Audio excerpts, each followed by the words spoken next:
देखिए शैलेंद्र जी हमारे साथ जुड़ चुके हैं सर, क्योंकि रक्षा क्षेत्र में पर भी सबकी निगाहें थी कि क्या इस बार रक्षा क्षेत्र के लिए भी कुछ बड़ा ऐलान हो सकता है। किस तरीके से आपने विश्लेषण किया इस पूरे बजट का, क्या खास? अगर आप सही मायनों में देखें, मैं अभी काफ़ी देर से ये प्रोग्राम देख रहा हूँ और कर भी रहा हूँ। बिहार के लिए चिंतित है, पॉलिटिशियन पॉलिटिक्स के लिए चिंतित है, लेडीज़ गोल्ड के लिए चिंतित है। आई एम वेरी हैप्पी कि किसी ने डिफेंस के बारे में सोचा, and that is Bharat, Republic Bharat. अगर आप बड़े सही शब्दों में देखें तो मैं कहता हूँ कि व्हाट इज़ बजट। बजट वो है जो 1 रुपया आपके पास है उसे आप कैसे डिस्ट्रीब्यूट करेंगे। और अगर उस बजट में मेरे और मेरी फौज के लिए 13 पैसे की गुंजाइश है, मैं कहता हूँ कम नहीं है बट बहुत ज़्यादा भी नहीं है। एट द सेम टाइम मैं ये भी कहूँगा कि एक हर बार कंटिन्यूसली आप इंक्रीज करते चले जा रहे हैं डिफेंस एलोकेशन, ये एक अच्छी चीज़ है जो देखी जा सकती है।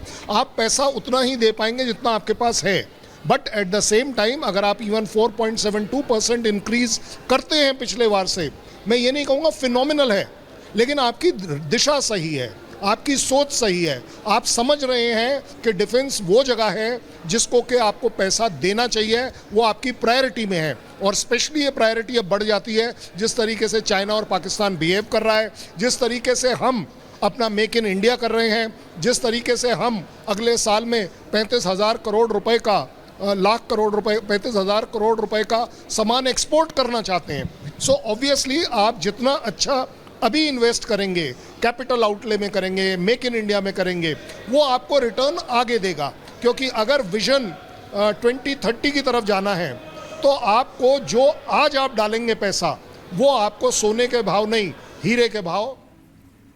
के लिए मैं माननीय प्रधानमंत्री जी को तो बधाई देता हूं और निर्मला सीतारमण जी का अभिनंदन करता हूं। विपक्ष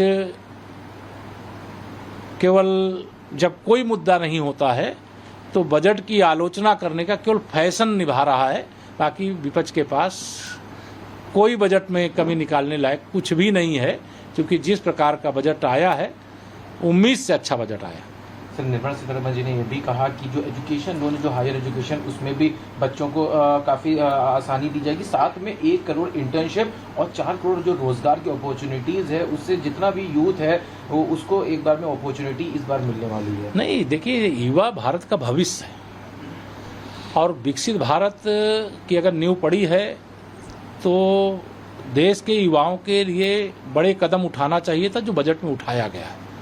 और जिस प्रकार से इंटर्नशिप को लेकर के, जिस प्रकार से 4 करोड़ से अधिक रोजगार को लेकर के, जिस प्रकार से पावर सेक्टर को लेकर के, जिस प्रकार से इंफ्रास्ट्रक्चर को लेकर के, जिस प्रकार से निवेश को आकर्षित करने को लेकर के, जिस प्रकार से कैंसर जैसी बीमारियों से बचाव के लिए जो राहत प्रदान करने का काम किया गया है, यह सब अभूतपूर्व है, ऐतिहासिक है। जितनी प्रशंसा किया जाए वो कम है। मायावती ने ट्वीट करके उन्होंने कहा कि धन्ना सेठों का ये बजट है, उनके लिए है, ये कोई गरीब या जो आम जनमानस है उसको कहीं फायदा नहीं होगा। दूसरी ओर अखिलेश यादव ने जो आंध्र प्रदेश या बिहार को जो बजट में जगह मिली है उस पर कहा कि वहाँ चुनाव आ रहा है, इसलिए उनको विशेष ध्यान दिया गया। देखिए, श्री अखिलेश यादव जी को दृष्टि दोष है। चुनाव आंध्र प्रदेश में भी आ रहा है क्या? आंध्र प्रदेश में तो लोकसभा के साथ हुआ है, और बिहार या झारखंड या उड़ीसा या पश्चिम बंगाल या देश का वह हिस्सा जो विकास में पीछे छूट गया है, उसे विकास की मुख्यधारा में लाने के लिए अगर प्रयास किया जाए, उसमें अगर कोई कमी खोजने का प्रयास किया जाता है, तो मैं समझता हूं कि भारत सरकार का जो बजट होता है वो देश के सभी राज्यों को ध्यान में रख करके और जिस राज्य की जैसी आवश्यकता होती है उस प्रकार से उसकी पूर्ति की जाती है। तो बजट पर आप सुन रहे थे केशव प्रसाद मौर्य की प्रतिक्रिया। बजट पर अखिलेश यादव ने क्या कहा था? उन्होंने कहा कि बीजेपी ने सरकार बचाने के लिए बिहार और आंध्र प्रदेश को सौगात दी। समाजवादी पार्टी नेता और पूर्व मुख्यमंत्री अखिलेश यादव इस वक्त हमारे साथ हैं। अखिलेश जी, पूरे बजट को आप कैसे देखते हैं? ये बजट नाउम्मीदी का पुलंदा है और इन हालातों में भी इंसान कैसे जिंदा है, सवाल तो ये है कि महंगाई कैसे कम हो, बेरोजगारी वही की वही है और जिन सरकारों ने और जिन सरकारों के फैसले की वजह से बेरोजगारी बढ़ी है, वो आज बेरोजगारी कैसे खत्म करेंगे? आधी अधूरी नौकरी से किसी का भविष्य नहीं बनना है। जब तक पक्की नौकरी ना हो, क्या अग्निवीर वाली व्यवस्था खत्म होगी? या जो नौकरी की व्यवस्था आरक्षण के साथ है, क्या वो व्यवस्था लागू होगी? तो सुना आपने कि अखिलेश यादव यहां पर क्या कुछ कह रहे हैं, और साथ ही साथ बिहार को और आंध्र प्रदेश को सौगात मिलने पर वो ये कहते हुए नजर आए कि सरकार बचाने को लेकर दरअसल उन्होंने ये किया, लेकिन बिहार को मिली सौगातों पर मंत्री विजय चौधरी ने क्या कहा है, आइए आपको वो भी सुनवाते हैं।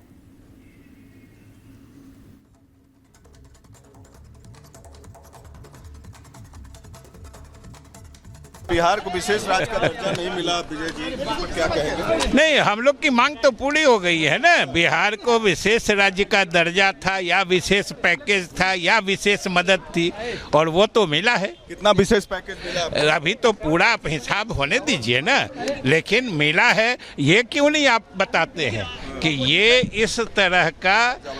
इस तरह का स्पष्ट ऐलान बिहार स्पेसिफिक, मतलब बिहार के लिए विशेष रूप से पहली दफा केंद्र सरकार के बजट में ऐलान। आपने लेकिन अपना लाइन टोन डाउन कर दिया विजय बाबू, क्योंकि आप लोग स्पेशल कैटेगरी स्टेटस मांग रहे थे, जिसमें 90-10 का कंट्रीब्यूशन होता था। केंद्र सरकार का 90%, 10% स्टेट गवर्नमेंट, यही चाहते थे आप लोग? यही तो हम आपको बता रहे हैं कि हम लोगों ने न अपना लाइन डाइल्यूट किया है, न बदला है।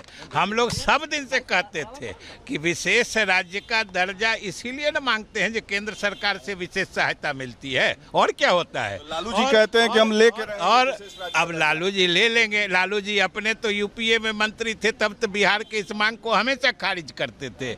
आज अब बोल रहे हैं तो अब लालू जी हैं तो बोलते हैं। तो बिहार को लेकर इतनी बयान आ रहे हैं। इस बीच केंद्रीय मंत्री गिरिराज सिंह ने बजट को लेकर क्या कहा, उन्होंने कहा सभी वर्गों का ध्यान रखा गया है इस बजट में। गिरिराज जी, आप इस बजट को कैसे देखते हैं? बिहार के लिए जो तमाम चीजें, चाहे कॉरिडोर की बात की जाए, चाहे गंगा के ऊपर पुल की बात की जाए, वो दोनों चीजें बजट में दी है। स्पेशल पैकेज का आप लोग इंतजार कर रहे थे, आप खुश हैं बजट से? देखिए, हम ही नहीं, पूरा देश खुश है कि ये बजट 4 पिलर पर खड़ी है। युवा, किसान, मजदूर और महिला लेड इकोनॉमी इसमें है।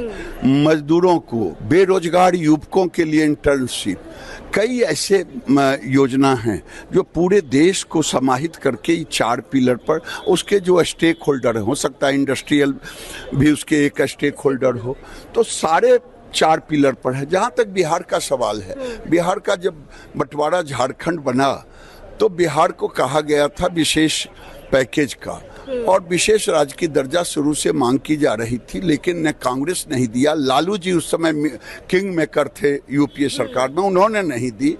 तो उसके लिए एक बड़ा नरेंद्र मोदी ने 1.25 लाख करोड़ का पिछले बार दिया था, जो 2 लाख करोड़ का निवेश हुआ, और इस बार जो बिहार को दिया गया वो बिहार के विकास में, पूर्वांचल के विकास में एक मील का पत्थर होगा।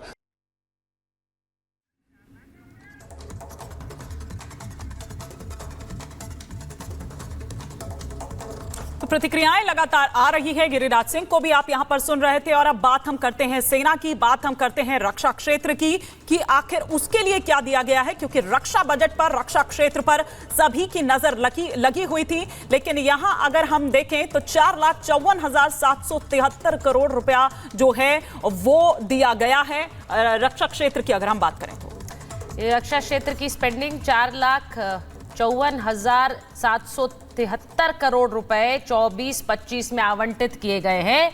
और इसको लेकर जो चर्चाएं अभी स्टूडियो में भी हो रही थी, रक्षा बजट पर लगातार स्पेंडिंग बढ़ी है, और ऐसे में अलग अलग सेक्टर्स की बात कर लेते हैं। हमने रक्षा बजट की बात की, हेल्थ सेक्टर की बात की, क्योंकि डॉक्टर DK गुप्ता वहां बैठे हुए हैं, कर्नल शैलेंद्र सिंह वहां बैठे हुए हैं। कर्नल सिंह, जो रक्षा बजट पर जो स्पेंड है, जो खर्च है, उसे आप कैसे देखते हैं मौजूदा समय में, जब दुनिया में 2 युद्ध भी चल रहे हैं? ऐसे समय में बहुत से लोग अपने रक्षा बजट को में इजाफा करते हैं, आप कैसे देखते हैं इसे? देखिए, वही वाली बात है कि आप चीजों को देखना कैसे चाहते हैं।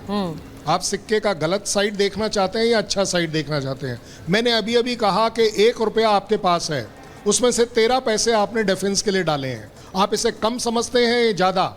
मैं कहता हूं देखना ये चाहिए पिछले साल से क्या आप पीछे जा रहे हैं या आगे जा रहे हैं। दैट मीन्स आप